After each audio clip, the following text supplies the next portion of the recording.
Alright, welcome to a really informal vlog. This is my new studio, or well, lack of a better term. I guess that's the closest thing I can call it, because this is where I'll be doing a lot of my vlogs. If you look back, it's not as pretty, so step back a little bit and all my goodies are here. Yeah, it's pretty much a storage room.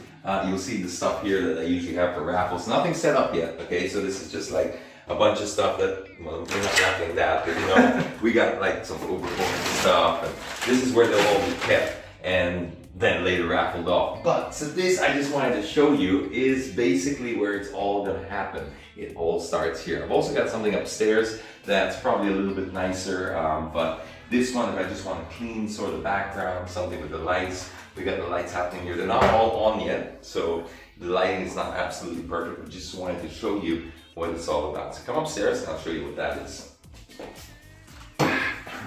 Okay, this is the nice side of it. That one is like a bodega. This one here is like going to be my office, but I don't want to clutter it up with having permanent lights, so that's why the lights will be set up down there. And this will just be for like special vlogs, but it's, well, wood panel that's circled. It's like a circular room, so right now there's nothing in it. There's no furniture at all. Basically, it's just, we haven't even moved in yet, so this is going to be where I'm going to be broadcasting from. So I hope you keep watching the videos, and now that I'm showing you behind the scenes, you know what it's like to do these vlogs.